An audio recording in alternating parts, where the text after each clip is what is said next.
benefit. And I'm just going to kind of go through a little bit of rehashing stuff. But Alton Hardin is basically just like an IT professional. He runs some microgrinder school. It's basically, he tries to get people up to like 25 NL, 50 NL, kind of stuff like that. Poker is not his full-time job, but he's just very passionate about it, like a lot of people. The first chapter of the book was more or less talking about how there's an art and science of poker. We know what those are, right? It's both kind of reads and then math is the art and science. And Alton is a firm believer that, you can't really advance without math. And that's sort of obvious. You look at the players today who are just everything's like GTO driven and solver driven, but realistically, you're never just going to kind of get too far in poker if you can't even calculate kind of basic probabilities and everything like that, and odds and everything like that. So there was a day when, you just really needed tells and reads and everything like that. But that is definitely way more of an art. And that art gets developed by just really knowing fundamental math strategies and everything like that. So that was basically kind of chapter one. One of the discussion questions was just talking about one of the pros, what his thoughts were on math and how it's changed the game. And that pro was Daniel Negreanu, and it was basically taken about a year before this Doug Polk challenge. And he was talking about just how online poker, the math of it had like been rapidly kind of accelerating and changing the landscape. And that was before he got kind of crushed by Polk. So I can only imagine that he even has even more respect for like the math of the game now. So moving on to chapter two, this is all just kind of stuff that you should know, just so we can talk about poker in a common parlance. Things like position, who the hero and villain are, what a range is. I mean, I remember when like ranges were first kind of came out, and Phil Galfond came out with like G-Bucks and how to calculate like multi-way equity. And that was like just kind of like mind-blowing stuff, almost like a decade ago. And now kind of everyone just considers rangers range and whatnot. I have a question, Alex. Sorry to cut you off. Yeah. Did you say you had like the audiobook of this? Oh yeah, I have it on Audible. Okay.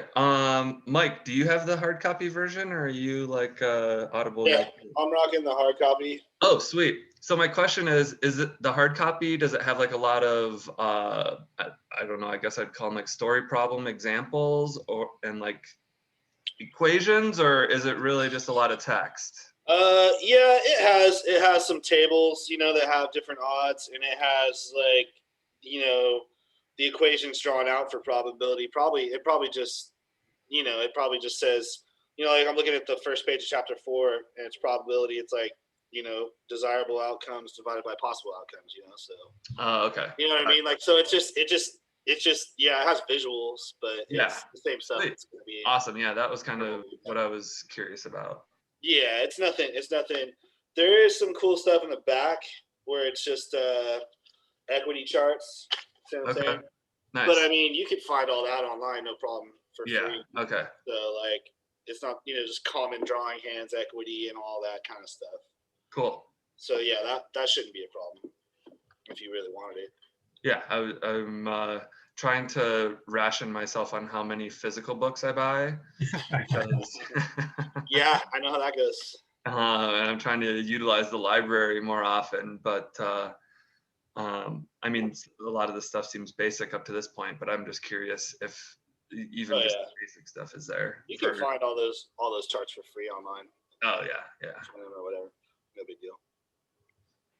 At least so far through this, there's nothing really that is more difficult than like a basic like numerator, denominator, division stuff. I'm not sure how the rest of the book goes, but so far it hasn't really been basically too mathy where you really need that kind of like visual of the formulas and whatnot. Gotcha. Sweet. Yeah, you were saying something about Phil Galfond, G-Bucks. Oh, just how just the landscape is kind of like changing, where most people, just know what G-Bucks are and ranges and stuff like that.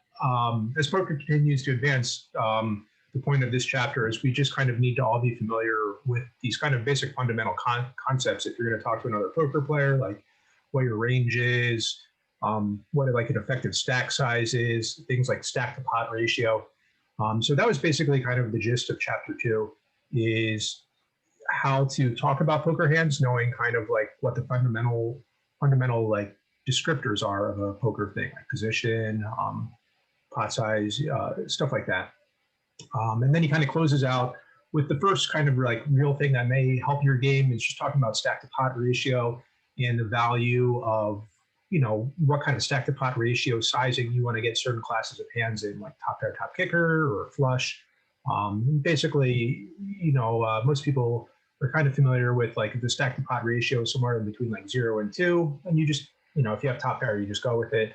But as it gets deeper, like 7 plus, you know, you just want to be playing hands that are like way more nutted is in that consideration. So that was kind of like the first time that he introduces any sort of like poker strategy, and the rest of it is kind of just been setting like the groundwork for how to think and kind of like discuss poker. So I'm going to move into chapter 3. Unless there's any questions, just keep going. Yeah, let's do it. Yeah. Cool. Chapter 3 starts off with a quote from Sun Tzu, who says, "If you know the enemy and know yourself, you need not fear the result of 100 battles.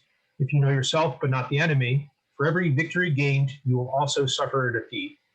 If you know neither the enemy nor yourself, you will succumb in every battle." Which I thought was pretty cool. Yeah, that's a good one. For sure. I mean, you know, that's definitely recognized just how important it is to both know ourselves and our enemy. And just like the edges gained by, you know, if we don't know both, you know, at best, we're going to be going kind of like 50-50. So, whoops. Brad wants to come in. Let Brad in real quick. So, I mean, kind of the first discussion point I was talking about with that is now that we know the quote, what Sun Tzu's saying, does anyone have any thoughts on how that might translate to sort of modern GTO poker? I thought it was interesting you asked that question. And my first thought was GTO style adds an element of randomness so the villain doesn't know us as well as they think they do. And we're able to help that unknown, that randomness of GTO style, it helps us because they don't know us as well. Definitely. Yeah, it obscures our own kind of strategy by playing more balanced through GTO. That's an absolute like great point, because then they can't just really pinpoint us and just know exactly what we're doing. In the same way, I mean, a GTO villain is the one who's trying to like maximally exploit us, when we may not always be facing that villain too, and we don't always have to potentially want to be maximally exploiting or be like perfectly kind of defensive against these types of players. So, you know, if Sun Tzu was going against, I'm sure every battle he was fighting, he was considering his opponent almost to be like GTO with like exploitive tendencies, where, you know, they're going to do their best to exploit and counter exploit until it gets to like this ultimate battle for him, which is kind of like where poker's headed, where instead of just like, oh, I'm the strong guy, or like MMA used to be like, I'm the wrestler and you're the jujitsu guy, and we'll just kind of like smash and see like what style is better. As you get more and more advanced, you kind of really want to know all the ins and outs of both your own strategy and other strategies and how they kind of like mix together. I thought the Sun Tzu quote was just like really applicable for a lot of things in life in poker. I thought it was just really interesting. So just moving on from that, just a super important thing, he talks about observations to how to quickly kind of identify villains that we're playing against. He has some online and live kind of recommendations, and some of the online ones are it's not as robust. It's not as easy to tell who you're playing against online if you're just sitting down at an anonymous table and you don't have stats on people. But he has some suggestions like something like a screen name, basically, or if they're like multi-tabling, is generally like a better player if they're playing with 100 big blind stacks. You mentioned some other things for live tells, like, you know, if they can do chip tricks and stuff like that, that generally means they have some familiarity. I wasn't sure if you guys had any other kind of thoughts on how you may be able to kind of quickly identify players as either a fish or a good player. If anyone has any identifying kind of things that they want to throw out. Posting out of position, I think. Out of position is a huge one. Yeah. Oh my gosh, yeah. Lip calling. a lot. It was a good one. Yeah, not knowing like basic strategy, right? Like, yeah, like no one's limping nowadays if you're good at all. That's a very quick way to identify one of these player types. Kind of like the loose passive and calling station that we're going to get into. Any other ones? Stack size. Stack size. Helps a little For bit. sure. He mentions if you're drinking alcohol in a live casino, he's more likely to believe that you're like a recreational, which is, if you're playing live at a pro, like why not? You should always like maybe loosen up and have a drink, at your, not that, I guess with Corona, Right. it's too hard to like kind of even get drink service if casinos are even doing it. Right. Our card rooms are doing it. But doing chip tricks was kind of a neat one. Chip tricks, yeah, for sure. I stink at chip tricks. I mean, I can Me do too. like, I can do like kind of that and like the shuffle a little bit, and like, oh man, it's embarrassing sometimes if like I get a pot in front of me and like it takes me forever to like sort out all the chips and like stack them up and everything like that. I look very incompetent doing that. Like I'm clearly a novice at live play when that stuff happens. But That's other so people, funny. like count out stacks and racks and like everything like that. They're like, oh, you have a $553 in front of you. They can tell like immediately kind of like the chip stacks and how you're stacking everything. All that stuff is super important, and kind of Alton's point to the entire thing was if you haven't made any observations in the first orbit or two, you're probably not really paying attention because there's definitely information out there. And that information then is how we kind of classify these next player types, which are the good player types and the bad player types. We all know what good player types are, right? The nit, the tag, and the lag. I guess they kind of questionable whether you would even call a nit a good player type. Yeah, I thought that was Profitable. They are profitable, so yeah, you can call them good players. Yeah. Yeah, they're a rock. Whenever someone is profitable, he can be considered like good player. Definitely. He knows Not enough crush or fundamental strategy to be beating the game, right? He can beat other Yeah. players. His game is tight, and he knows when to kind of apply pressure and get value. He's not doing that with like a lot of mixed in merged bluffs into his range and stuff like that, but he knows how to value bet and get value, and he knows when to like hold and let go. So that's a good player type. I mean, that's certainly better than pretty much everyone who starts playing poker is not going to be beating a nit. So, I mean, yeah, it falls into that class, but no one like, oh, I'm a winning player and I'm a nit. No one wants to say that. Everyone wants to be like the tag or lag. I think nits know how to find winnable battles. True. And that's sort of that's what they're good at. They're good at finding battles they can win and avoiding battles that they're unsure of. It makes a lot of sense, right? They know their image or the range or like the positions that they're in, and they kind of like, yeah, I completely agree with that. They know who the fish are, and they know to pick on the fish. Like they know, that's sort of they know who they can extract value from and who to avoid. And typically they're more cautious in nature, I think, but choose winnable battles. And so, I mean, everyone kind of wants to evolve past that into the tag, which is just Alton identifies that as someone who's just skilled in more areas, has a little bit. I think all nits classify themselves as tag. I don't think there's anybody that classifies themselves as a nit. If they're a nit winning player, they say, "Oh, I'm tight aggressive." Yeah. They don't say they're a nit. It's got a code word for the same thing. I was thinking how much that definition has changed over the years too. Like back in the days of party poker, like everyone was like tag at like, oh, I'm a tag and I'm like 1411 or something like that. And by standards like that's incredibly rock. Like, oh my gosh. 9/6. Yeah. There's a nit, right? I mean, for like the Four Dragons back on like the party poker days of like Simoleus, who was like the lag type. I think he ran at like 35-28 or something like that. And he was like the most insane lag. Occasionally he touched like a 40 UV pip. And that he was considered like the craziest guy in the game. And then the tightest best player was like Lalo Tricked You. And I think he was like 14-13. And that guy was considered a dragon, one of like the ultimate 10-20 party crushers. And 14-13, like the VPIP. I mean, kind of crazy.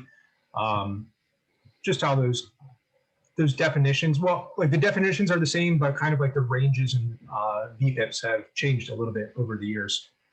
So the only real difference between tag and lag is the lag plays more hands, and they don't quite have the risk profile. They're more scary to play against because they're not quite as risk averse as the nit and the tag. And so those are the observations on the good player types that this chapter makes. Lags are not afraid of entering battles that they're unsure about winning. Like they're confident that they can find a winning path, but they're willing to experiment and mix it up and get in there. And that to me feels like the difference between a tag and a lag. Like lags are just more willing to mix it up and try to figure out if there's a good path or a profitable path. Tags want certainty. They want to know, like, I've got an edge here. Definitely. Tags seem like more like I know my strategy is a winning strategy, so I'm just going to keep hammering my strategy. Where lag is like, can I win this hand? Basically, knowing that generally when a lag is playing against other people, people don't really like aggression, so lags are just going to find places to apply that aggression. Well, you naturally figure out those spots when you get involved and get deeper in the decision tree with a bunch of bullshit that the tag isn't getting deep in the decision tree with, and like that's sort of it's experience, it's like anything. When you experience uncomfortability and you have to logic and navigate your way through it, like the more experience you have, the better you become. And tags are just averse to getting themselves in those spots, so they stifle their own growth. They don't learn, they don't grow. And the lags to me are just people. Yeah, to me, I think lag is like sort of outdated in that it's just a good way to do business. It's like the most profitable way to play poker is to get in there. Yeah. The way you're going to have the best EV and win the most, I mean, your variance is going to be higher, but you're always searching for how do I maximize EV, which comes at some cost of like variance and standard deviation, but your EV is always going to be higher if you're pushing all these extra edges that other people aren't finding. It's more fun too. Yeah. I kind of feel like between the tags and the lags, there's about 10 points of difference. Would you guys agree with that, or is that an overestimation of, like where a tag might be in the 2018 range and the lags would be like close to like 30-28 type thing? 28-13 is not a tag. It's like, so tags are maybe up like 25, 20/17. Like they don't enter pots a ton without having initiative. They, the gap between, tight, aggressive. So they're going to take more aggressive actions typically, and they're going to enter pots aggressively. Like raising with 9-3 off. Yeah. Hey, when you find your spot that's profitable, you just take it. The 9-3, you go for it. Yeah. I love using our ranges and raising first in with 7-6 suited, from under the gun. It's like, all right, here we go. Especially when I got somebody behind me, it's a freaking calling station. You got to be real careful about intuitive tables and like making your 2.5x open the right click, because my fold. So like, here's my mouse, and like open is right click and fold is pressing the mouse wheel. Yep. And so I just like hover over and right click, not the 9 tray off under the gun. I'm like, well, that's a fuck up. I've definitely done that a few times, or called by accident, like, oops, and I won. All right, cool. I've had it too many times where like return is actually like enter a bet size, and I'm chatting and it's like return, and then it's like, uh-oh, I just like cold 4-bet someone. All right, here we go. So I'll cover the bad player types real quick. The loose passive is basically kind of like your stereotypical bad player. They limp a lot. They want to see the flop. They want to do it cheaply, and then after that, they're kind of fit or fold, right? It's kind of like a dream opponent.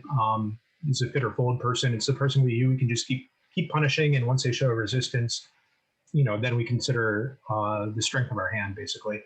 But they're basically dead money. We love them. On the other hand, a calling station is very much the same profile. It's just that they just keep calling a little bit more. They're not as fit fold. Again, a very profitable person to play against, as long as you are constructing your ranges in the correct way, that you're just not like trying to overly bluff them, and you end up giving money to their style. The last player, the guy who always brings action to the table, the player we love, is a maniac. We love to hate him sometimes too, because sometimes the maniac is the one who absolutely destroys us, and he's the one that we're playing till 3 a.m, trying to get all his money, and then we like go to bed broke, and he's taken like several stacks off us, and we're like, how the hell did that just happen? The maniac has uncontrolled aggression, which is kind of like the major difference between a maniac and a lag by the book's definition. Is that there's no real strategy. They're just aggressive all the time. They just try to win through pure aggression. And through that, they can make a lot of chips by tilting people or just, running extremely hot with like low probability. One of the discussion questions here is if you were to give like a basic piece of advice to each of these 3 bad players to kind of like get their game in shape the quickest, what would you say to either a loose passive, a calling station, or a maniac? What would our advice be to those player types? Yeah. I start to answer with versus a loose passive. We want to make sure we're raising first in, which is standard in our ranges, and then c-bet the entire range. But if they're still in the hand after that, then maybe pump the brakes and because then they might have something. And if they get aggressive back, certainly then be aware that they could. What advice would you give to the loose passive player himself if he said, "Man, I need some poker help"? What would I do? How do I get better at poker? They need to learn their ranges and start folding a lot more and stop limping in. Okay. Boot camp. Yeah, exactly. Yep, poker boot camp. I was waiting for that. I almost said that. I think it helped me a bunch. Tons, right? Oh my God, it makes a major difference when you're actually playing like a set strategy and you're seeing flops with hands that you understand instead of just limping, calling. I want to see a flop. Like that is death by 1,000 cuts. When you're getting in for a couple of big blinds every time, and then you're basically like check folding. So what would you say to either like a calling station or a maniac? Does anyone have any thoughts on that to help them improve? Like one golden piece of advice to either player? I mean, isn't a calling station kind of the same as a loose passive player? Like, in this book, he identifies basically the loose passive as one who would not be basically fit fold, like very fit fold, like flop and then done basically, or like I see maybe it's they don't make a hand, they fold. Yeah.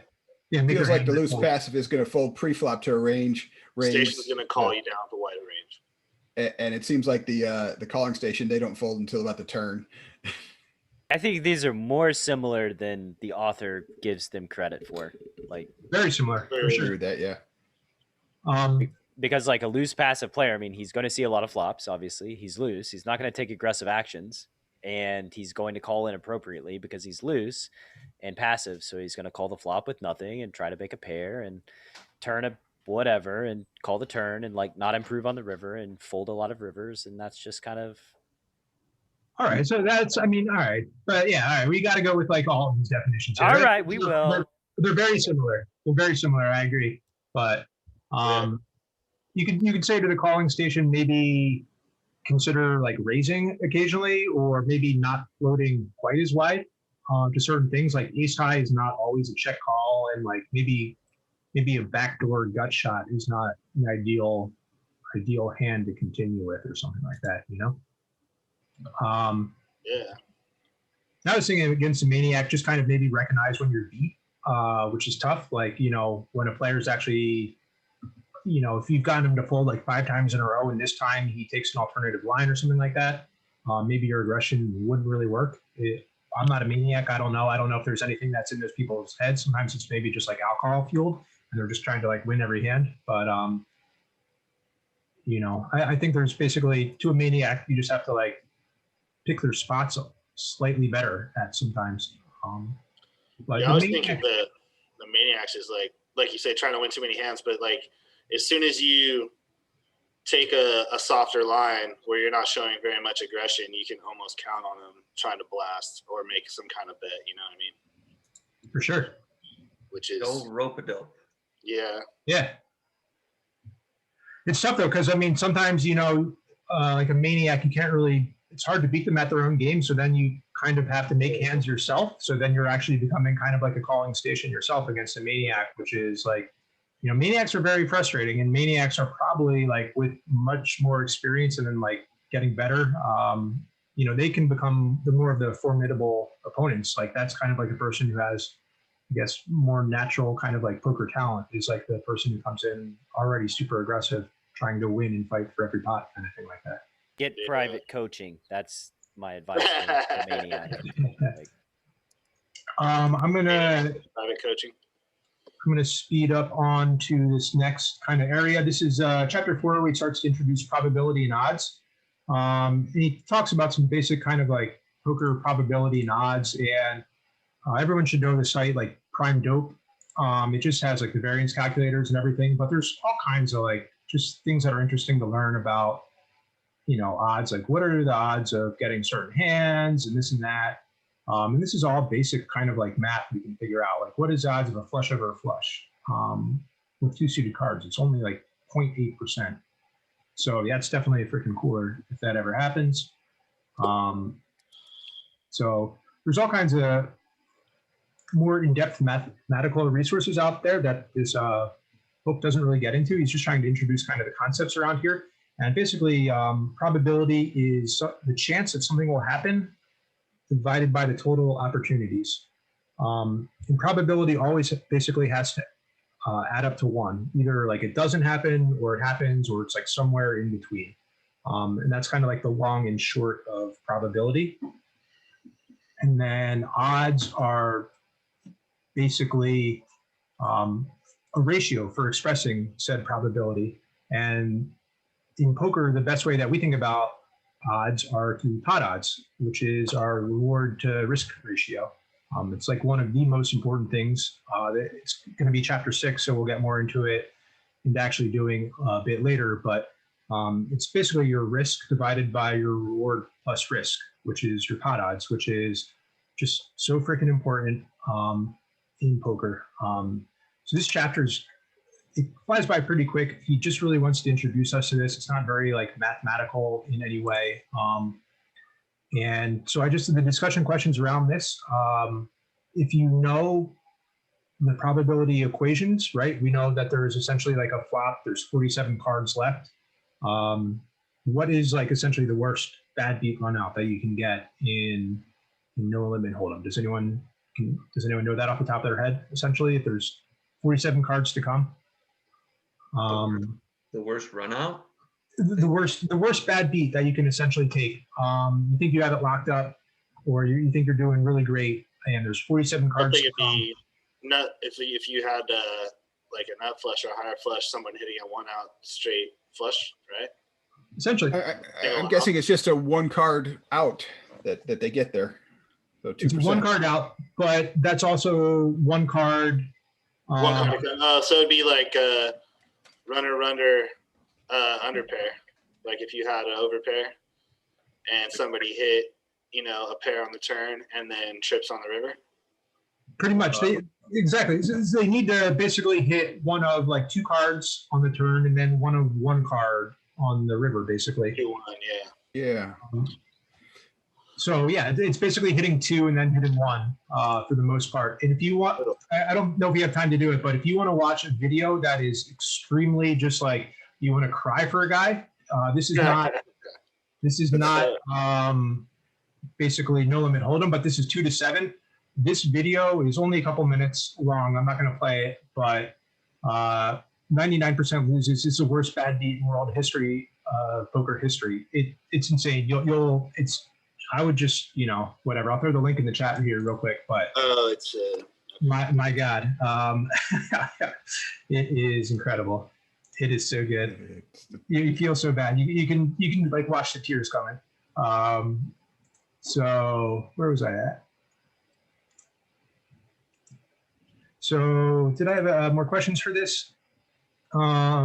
Oh, so how does a game like Omaha or Short Deck change something like the familiar no limit odds? If we know basically probabilities, the chance of something happening divided by the total opportunities, how do kind of different game types change that? What is the difference in what we're familiar with no limit hold'em? There's less cards or less, the math changes. The math changes, yeah. Yeah. Yeah, we're changing either the numerator or the denominator, or the amount of cards to come or the amount of cards available, right? So every game is basically kind of having their own set of probabilities and odds, basically. But we can figure that out, just by knowing the rules of the game. That's why the deuce to 7 bad beat is particularly brutal, because you can redraw any set amount of cards when you're playing 2 to 7. And oh my god, I'll post that link in just a second. How the heck I do that? So I'm going to move on from this chapter to the very next chapter, which is understanding equity. And equity, we know what equity is, right? It's our share of the pot, right? Our share of the pot. And equity is determined basically by our share of the pot at showdown. It's our rightful share of the pot. And the thing about equity that's interesting is it has this other factor in it, is that equity and the beauty of poker is determined through sort of variance, right? Like if our equity is always set at the river, at least against other things, but our equity can wildly kind of change, determined by poker runouts and whatnot. And variance is kind of a wild thing. Alton uses a lot of coin flip examples to just show how wild variance can be. And I pulled up an online coin flipper that basically shows that out of 100 flips, here basically 50-50, 50-50 exactly, which is kind of sweet. But you can just kind of get wild results through variance. And this is what downswings can be. This is what heaters can be. But, variance is something that we have to love and embrace. But we can be certain that if we're winning players over the long term, variance is going to be to our advantage, and that equity is kind of like a true measure that we continue to get it in with good equity, we will be winners. These are Alton's main points about equity and variance in this chapter. And so once we kind of understand, basically the money going in the pot, we can understand and start figuring out our expectations.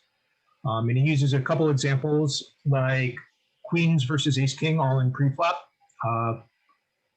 If you have like an equity calculator, queens are essentially like a 55 to 45% favorite against ace king off. And so for the pre-flop all in is $50 each people going in, so the pot is $100. If the queen player has 55% of the equity, they're actually printing far more money. The ace king off player is only returning $45 out of that pot. That's his equity. So Alton makes a point a bunch in this chapter that like ace king off versus other things is not really a flip at all. But that's not really considering ranges, basically, because we're not just getting it in with ace king off, we're also getting it in with aces in that spot, right? Which then we're essentially like an 80% favorite. So the rest of the chapter just starts to talk about a little bit how hands and ranges have different equities. We can have these kind of like pre-flop all-ins, or we can consider equity from later on. Maybe we have an open-ended straight draw versus a hand like a top pair, but we're not sure what top pair that may be, like top pair king kicker, queen kicker versus our like open-ended draw. So we know what our equity may be, but